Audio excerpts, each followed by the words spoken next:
cannot find rest. Ibig sabihin dito, only kay Kristo, diyan tayo makontento. Kay Lord that we find rest. Hindi sa mag-isip, iba gusto magpapaganda, maganda na, pero mali pa rin yung kilay kasi pagpapaganda. Hindi, walang kakontentuhan.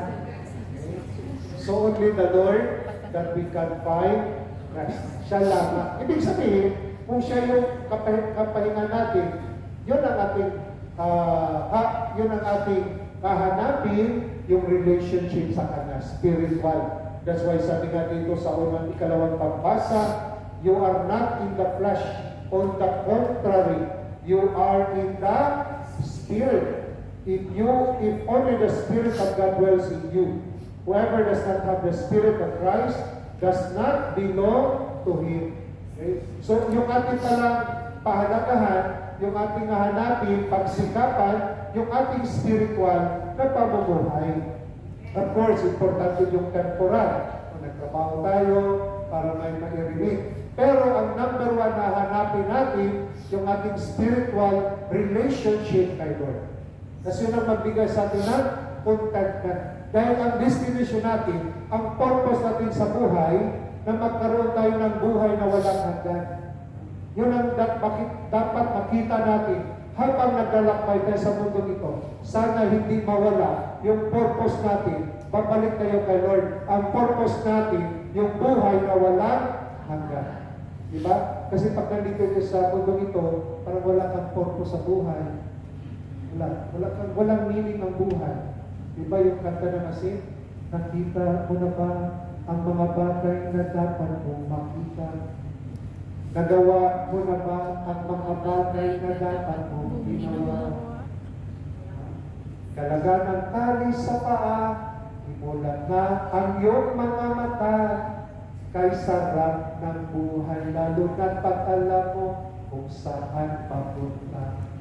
Alam niyo ba yung saan yung papunta? Saan tayo papunta? Diba? Kung alam mas magandang buhay, alam ko, puntahan ko kay Lord. So, alam natin, kasi pagsikapan natin ang spiritual na pamumuhay. Kasi yun ang purpose natin sa buhay.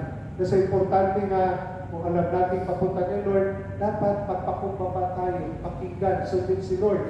Ito yung sinabi ng ating Ebanghelyo, I give praise to you, Lord of heaven and earth, for although you have hidden these things from the wise and the learned, you have revealed them to the little ones.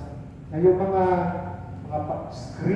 scribes, teachers of the law, parang hindi nakita nila, hindi pinakinggan ang turo ng Panginoon. Buti pa yung mga tulad ng mga bata, yung mga nagpakumbaba, pinakinggan. Ibig sabihin na importante yung pagpakumbaba, humility. Humility, ibig sabihin, binaba ang sarili mo dahil gusto mo sundin ang si Lord sa pamumuhay mo. Yun ang humility.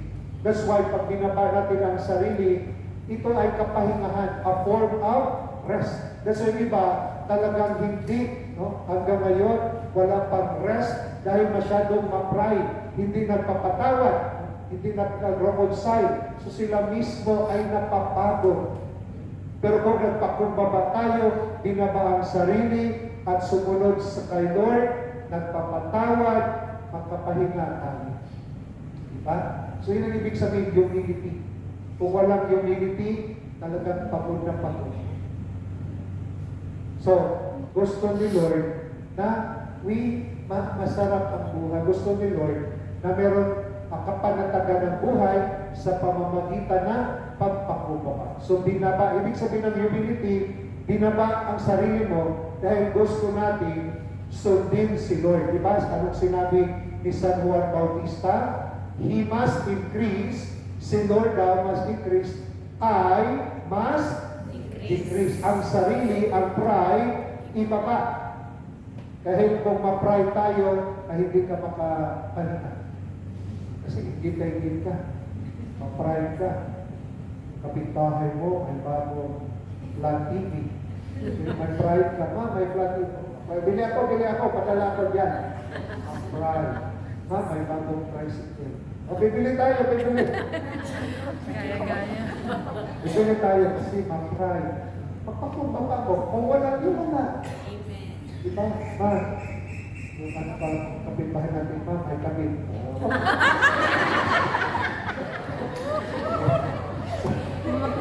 O, diba? Kung huwag ka masyadong pakumbaba, makontento ka, huwag kang mainggit. No? Kasi dahil sometimes, that's why hindi tayo nakapahinga dahil sa pride mo, sa inggit mo, kung gusto meron, sige, utang dito, utang. Sino napapagod? Ay, Sarili. magpakumbaba. Lord, tulad mo, Lord, at anong time will come, Lord, ibigay mo sa akin. Hindi po, Lord, hindi ako kumpito ako nito, Lord. Attention, Lord, time will come na yung mga pangarap ko, Lord, ibigay mo. Amen. In your time. O masyadong magpadali. Magaling iba, pati sa Facebook, 1 week lang, boyfriend na lang. Oh, 1 week lang. Oh, tapos sabihin lang, oh, kasi nandito ko sa Singapore, nasaya na walang pera ko, magpadala ka. Ang ganun pala, bulol-bulol. Oh, nalaps ka. So, what matigil? Be contented. Sabihin mo sa katabi mo, be contented. Pero hindi mo ibig sabihin na be contented, wala ka nang gagawin. Ibig sabihin, magtrabaho pa rin tayo. Nandun yung mga pangarap natin. Yun yan yung mga ambisyon sa buhay natin. Pero ibig sabihin na contented, si Lord ang maguna sa atin. Hindi yung sarili mo. Dahil pag ang sarili mo, walang assurance yan. Pag si Lord ang nanguna sa ating mga ambisyon sa buhay, yung ating mga pangarap, sigurado may tagumpay. Amen? Pero kasi tayo naman muna, hindi mo na sinusunod. That's why sabi ka niya, for take my yoke apart from me, di ba? Take my yoke apart from me and learn from me. Di ba? For I am meek and humble of heart. Yoke, di ba yung yogo? Yung anong purpose niya, di ba, sa kalabaw? Para may direksyon. Di ba? Yan ang gagamitin. Kasi parang nagtanim ka, dapat may, ano to? Yung guide. Ano? Sira ibig sabihin yung yogo, guide. Sabi, take my yoke. Ilagay na yung yogo dito. Sabi ni Lord, ano yung yogo niya? Yung commandments niya. Yung utos niya. Para hindi ka mawala. That's why nawawala tayo dahil hindi tayo nakikinig, hindi tayo sumunod sa batas ng Panginoon. That's why hindi tayo nagpahinga, parang palaging walang kapahingahan, dahil hindi ka sumunod sa batas ni Lord. Pero pag sumunod ka sa batas ni Lord, pahinga ka, masaya ang buhay. Masaya ang buhay pag sumunod sa batas kay Lord. That's why ito yung learn from me. For I am meek and humble of heart, and you will find rest for your sins. Pag nagpakumbaba tayo, sumunod kay Lord, masaya ang buhay. Amen. Masaya ang Christian, di ba? May kanta pa, magsumunod kay Lord. Ibig sabihin, so, the gospel today reminds us, alam ni Lord na pagod siya. Alam ni Lord na sometimes sa sobrang pagod, hindi na din nakapagdasal, no? Sobrang pagod. Lord, pagkutala naman namin, ang Lord, bisita Lord. Bisita Lord. Pagod. Lord, good night, Lord. Yan ang prayer. Okay na, hindi rin. Pero pag nag-ring yung phone, dalawang oras, dito ka, isa. Pero pag prayer, good night ka na. Pag sismisa, buhay na buhay. Pero pag prayer kayo, parang walang kabuhay-buhay. Pero pag chismis, di ba? Chismis, walang nakukuha. Sana, pag kay Lord, ako na ko, Lord, give me the strength, Lord, to pray, to worship, to honor you. Ipag-pray mo, di ba? Hindi lang sabihin, pagod ako, Lord. Hingin mo, Lord, di ba? Sabi niya, come to me. Hingin mo, Lord, pagod ako, Lord. Lord, wala na akong pera, Lord. Pero magtiwala ko sa iyo, Lord, hindi mo ko pamamalatan. Hingin mo kay Lord. Hindi, Lord, wala akong pera, Lord. Sana magpahiram kayo na kayo. Para marami kang pera, Lord. Oh. Diba? Hingiin mo. That's why napapagod tayo. Sino kaya utang ko? Si Lord. Sabi ni Lord, pag may problema ka, sabi niya, come to me. So pag may problema ka, sinong puntahan? Si Lord. Si Lord. Huwag mo na yung punta, Lord. Huwag mo na yung kaibigan mo na chismosa. Ano? Pag may gusto kang sabihin, Lord, come to me. Lord, magpadala ka ng tao, Lord. Para ma-share ko itong bigat na bigat. Magpadala ka ng hindi maritis, Lord. Para ma-share ko ito. Ipag-pray mo rin, no? Diba? At gano'n, alam nyo, pag sinishare na yung sa isang kapatid natin, that is sacred, sagrado yan. Pag sinasabi mo sa iba, you break the sacredness. Sinisira mo yung pagka-sacred ng friendship. Pag may mag-share sa'yo, i-respect mo. Huwag mong pagpunta mo sa McDonald's, alam mo si Juan. Sinabi yun, ito pala. Parang sinisira mo lang yung friendship.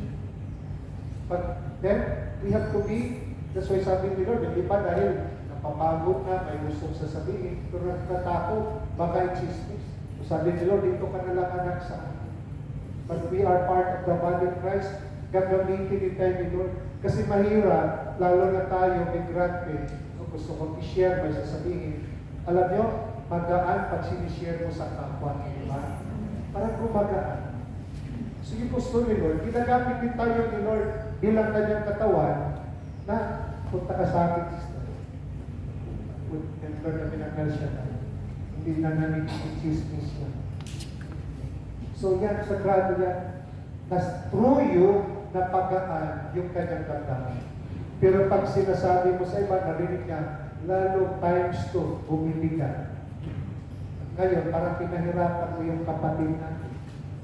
So kung ano mag-share sa atin, treat that as confidential, huwag mong sabihin na talagang ipag-pray, Lord, ito ay confidential, Lord, help me, Lord. Chismosa pa naman ako, Lord. Sana, Lord, mapigilan ko yun. Sarili. Ipag-pray mo yan sa grabe. Naintindihan? Amen. Kasi may natulungan ka at natutuwa si Lord na pinakinggan mo yung meeting confidential, natutuwa si Lord. So bilang katawan ni Kristo, ano yung sinabi na, come to me, yung nabibigatan, come to me. Para i-share. At yun nga, mas sa community natin, May kumakatok. come to me. Diba? So,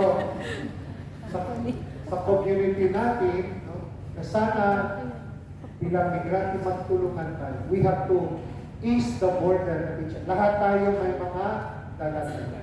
At masarap na ma-unburden. So respect. No? Pag nag-share, confidential yan.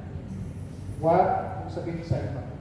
Lalo natin tulungan, ipag-pray. Yun ang mission natin. Pag-uwi, isama natin sa prayer. Lord, kaibigan yung kanong nag-share.